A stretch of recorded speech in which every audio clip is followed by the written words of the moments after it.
What's going on, everybody? Scott Martin here. I wanted to kind of dive into this little video series. I was thinking the other day, with summertime here, everybody's at the store buying tackle. You're getting your boats ready, you're getting your tackle ready. Everybody's going out, and I wanted to kind of break it down to the basics, right? We're going to talk about everything from hooks to fishing line, different types of baits, creature baits, swim jigs, buzz baits, everything in this series. And I wanted to break it down for you because that way it can help simplify your fishing and help you save money in the long run. The worst thing you can do is rig up things the wrong way. Little things do make a huge difference. This video series, guys, is presented by Deck. Deck is the storage system in the back of my pickup truck that you've seen me for all these years carry around. I keep all my tackle, extra tackle in here, my tools. I can put 2,000 pounds of payload on top of the Deck system. The Deck system is great, guys. It keeps everything safe and secure and organized. I love it. We're going to drop a link in the description down below. If you are interested in decking out your truck, be sure to click the link in the description, and they've got a deck system just about for every truck out there on the planet. So these things are weatherproof as well, so if you don't have a Lear top, you can still put this in the bed of your truck, which is really, really great. So now let's dive into this video series right here. This tip is all about fishing line. Fishing line, all kinds of fishing line. Everybody's got their favorite brand, right? Of course, my favorite brand is P-Line. We've got the braided line. We have the Fluorocarbon tactical right here. We have some more regular braid. This is my heavy duty flipping braid. We have this braid right here, which is really good. I can't wait to tell you this little tip. This is really cool. That, and then of course, we have here your regular mono. This is your 25-pound mono. And then we have some more fluorocarbon here. This is 25-pound tactical as well. That's my heavy duty flipping stuff. So let's dive right into it. First of all, let's break it down like this, guys. There's 3 or 4 different types of fishing line, okay? You have fluorocarbon, you have braided line, you have copolymer, you have regular monofilament. You know, those are all different types of lines for different situations. The line that I use most of the time, I would say 9 times out of 10 on most of my rods rigged up, if I'm doing just normal fishing, flipping, pitching, all that kind of stuff, is fluorocarbon. I'm a big fan of fluorocarbon, especially the P-Line Tactical. This P-Line Tactical right here is 100% pure Japanese fluorocarbon. This stuff is rock solid. It's awesome. It has a little bit thinner diameter than your standard fluorocarbon, which makes it a little bit more finessey, but I tell you what, guys, I use it for everything. You know, it's really, really good though for your crankbaits, for your jerk baits, for, you know, casting stuff around, but I use it for all my flipping stuff as well. They make it all the way down to 6-pound line, all the way up to 25. Now here's what's neat about 25. In the past, fluorocarbon has been a little stiff. This tactical is soft, so you can actually cast and flip 25-pound fluorocarbon. There's a lot of companies out there that make fluorocarbon that it's real stiff. You know what I'm talking about, guys. And if you put 25-pound line on your reel, you would have some major like loops and craziness going on with how stiff that line is. But P-Line has really done a fantastic job with this tactical, making it soft. So you can actually fish 25-pound line feels a lot like 20. Really, it casts a lot like 20. So I do flip with it a lot with 25. But your fluorocarbons, you know, here's what it is. Fluorocarbon is basically invisible in the water. What I mean by that is it doesn't reflect any light. So it doesn't absorb light. So it's basically clear. So it absorbs into the water, kind of becomes one with the water. The light's not shooting down the column of the line, which a lot of times on a sunny day it would. So fluorocarbon is a little bit more invisible in the water. So it's better in clear water situations, especially in lakes where the fish have a lot of pressure. That's really kind of where fluorocarbon started, on high pressured lakes. But again, I use it all the time for just about everything. Here's what I like about fluorocarbon. I'm gonna use it again anywhere from drop shots all the way to flipping. And I like the P-Line Tactical because it's a little bit thinner, has a little bit more stretch than your standard fluorocarbon. Matter of fact, I use it a lot for my crankbaits. We were just at Guntersville. I was fishing 10-pound fluorocarbon on my big crankbaits, cranking those ledges, and I never lost a fish. I never broke my line. Matter of fact, you want to see if this stuff will hold up. Here's 10-pound line getting the job done at Guntersville. Feels big. Oh, it's big. Big. Oh my gosh.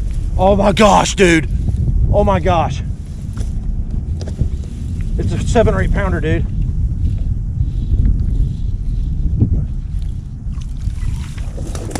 Oh my gosh. Oh my gosh.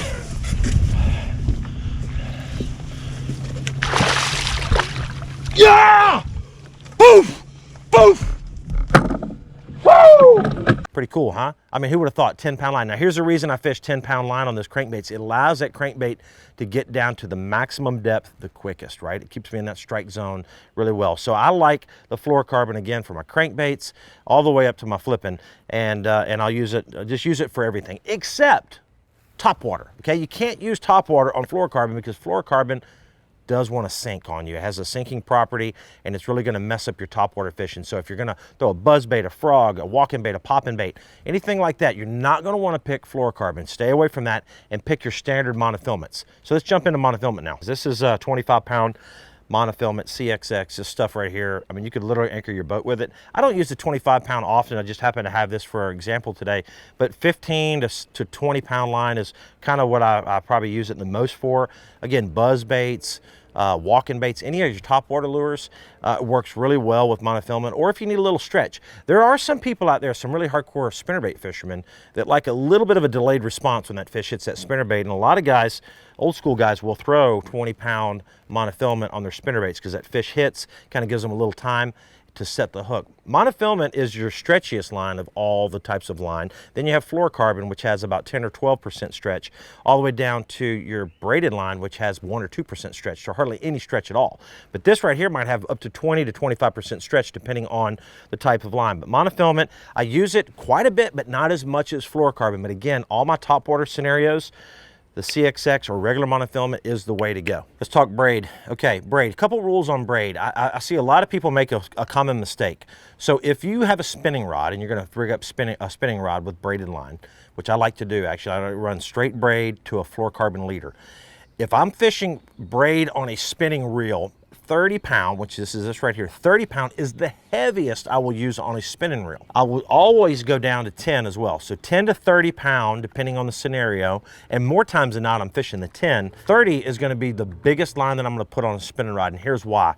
You start getting too big a diameter and it doesn't cast very far. You don't need anything bigger than 30, obviously, for a spinning rod anyways. You want to have that ability to cast far, have that sensitivity, and it just manages really well on a spinning reel. You put 50 or 60-pound braid on a spinning reel, it's just going to throw not very well, and it's just not intended for that scenario. So if you're about to rig up a spinning rod, make sure again that you kind of stay between the 10-pound to 30-pound max on your spinning reels. Now, kind of completely the opposite with bait casters, right guys? If I'm fishing a bait caster, I'm fishing 65 to 80. 50 is about as low as I'll go on a bait caster typically. 50-pound braid to 80 depending on my bait caster and depending on what I'm doing. If I'm flipping heavy mats like here on Lake Okeechobee, you know, I'm flipping 65 to 80-pound P-line. Matter of fact, flipping those heavy mats, you'll see why. Check some of this out. Out of the same mat. There he is. Oh, it's another big one. Look at this one. Look at this one. Oh my gosh. Oh my gosh, Hillary. It's a giant. The next flip. The next flip. Get it. Oh. Oh my gosh, get it, Hillary. Get it. Bring it to me. What? Dude! What just happened? What just happened? My GoPro was What? filming. Oh! Dude. Next flip. That's the one I just missed, Hillary.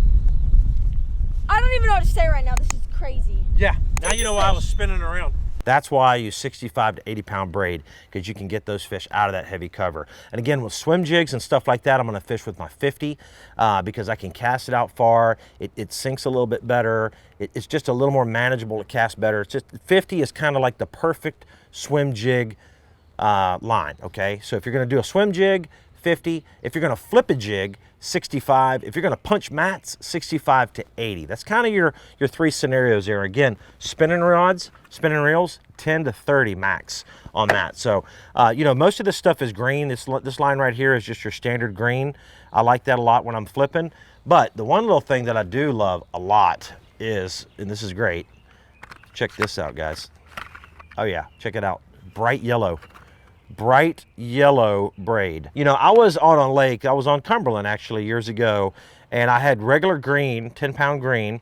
It was a cloudy day, and I was fishing that shaky head out there, and I was having a really hard time, cloudy and a little windy, I was having a really hard time seeing the line. I'm looking in the water for the line, and I'm like, okay, I kind of see it, but it was just, like when I'd get a bite, I never would know it. I would just lift up and feel tension and weight, and I would have a bite. And I was like, man, so a friend of mine's like, man, you need to use, you know, the brighter braid. Use the yellow braid, the high vis. And that's so P-Line, of course, makes the 10-pound high vis. Now, if you look at my spinning rods, you've watched me fish for all these years, guys, you'll see that yellow braid on there.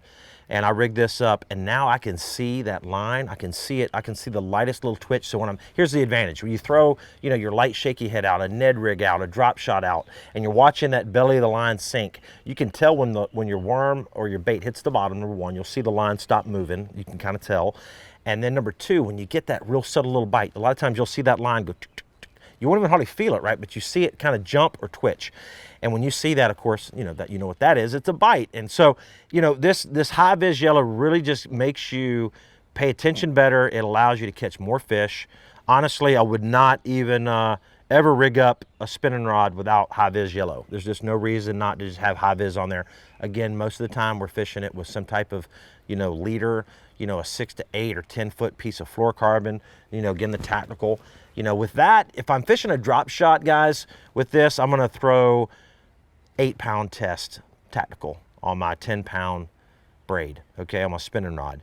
If I'm flipping trees and I need a little fluorocarbon and I'm flipping 65-pound on my bait caster, I'm gonna flip 20-pound or even 25-pound fluorocarbon with a double uni knot on there and flip it in there if I need it. But a lot of times, look, if I'm fishing heavy cover, you don't need to do a leader, right? I mean, that's kind of if you're fishing heavy cover, flipping bushes, flipping in the thick grass, you don't need a leader because those fish don't see that. It's more of a reaction. But if you're in open water, you know, drop shot, shaky head, you're dragging it through brush piles, sometimes that leader will make a huge difference. So that's how I like to rig it up. But that's the line, guys. That's basically what you need to look for. So again, hopefully that'll help you, you know, make a better decision on the water, at the store, getting ready for your next fishing trip, picking out the right kind of line for the right scenario. So again, do me a favor, guys, drop a comment down below. Let me know what you think of these series. Again, it's back to the basics with these. And, you know, I just wanted to kind of share my knowledge with you guys, and do me a huge solid, if you don't mind, share the videos out. Anybody that you know that's going out fishing right now,